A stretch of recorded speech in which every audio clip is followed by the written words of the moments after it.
Hello children, this is the content of your 8th class. Today's topic is subject and predicate. This is the part of grammar. आज हम grammar का part करने जा रहे हैं. Subject and predicate. First of all, it is compulsory to understand कि subject और predicate होता क्या है. Subject, naming part of sentence is called subject. Naming part जो होता है किसी भी सेंटेंस का जिसके बारे में बेसिकली बात हो रही हो, वो नया नाउन हो सकता है या फिर प्रोनाउन या फिर कुछ और, तो उसे हम क्या कहते हैं? सब्जेक्ट कहते हैं. Predicate, the doing part of sentence is called predicate. Predicate क्या होता है? जहाँ पर एक्शन वर्क हो रहा है, बाकी डूइंग पार्ट जो है सेंटेंस का सब्जेक्ट को छोड़कर, उसे हम क्या कहते हैं? प्रेडिकेट कहते हैं.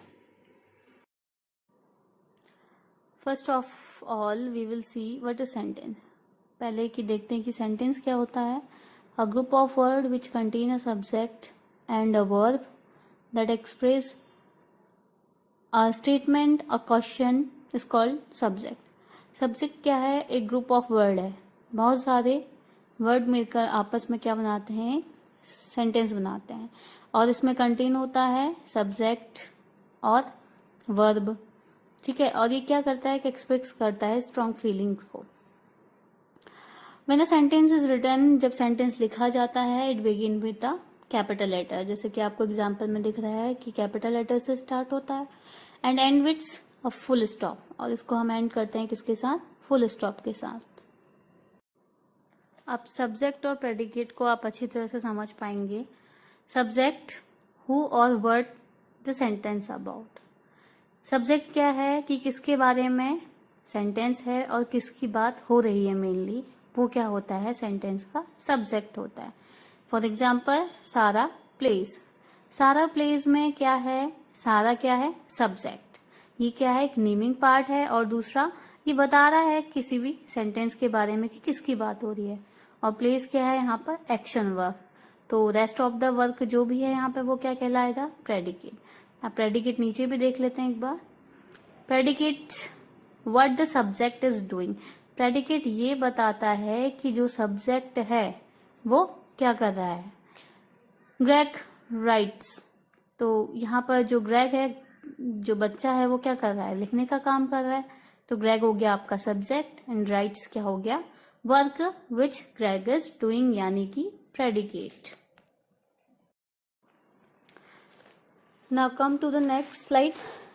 Every sentence has two part. हर एक सेंटेंस के टू पार्ट होते हैं बेसिकली, सब्जेक्ट और प्रेडिकेट.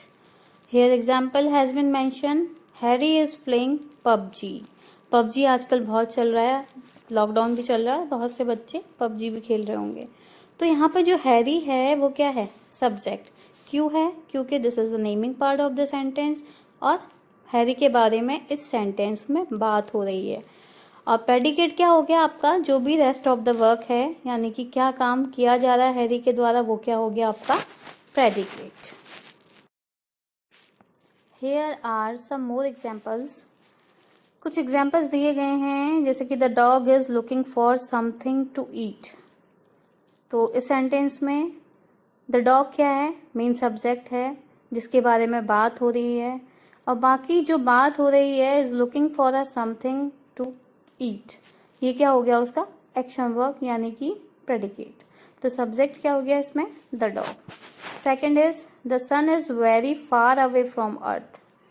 तो हेयर द सन इज, यहाँ पर जो द सन है वो क्या है? सब्जेक्ट है. Is very far away from Earth क्या हो गया आपका? Predicate. Number third, she fell asleep on the bench. She यानी कि बात किसकी हो रही है? शी की हो रही है. तो शी क्या हो गया आपका? Subject. Fell asleep on the bench हो गया आपका predicate. My books are laying on the table. My books are laying on the table में माई बुक्स किसकी बात हो रही है? मेरी बुक्स की. तो माई बुक्स क्या हो गया? Subject. Are laying on the table is predicate. I hope you understood this. Thank you.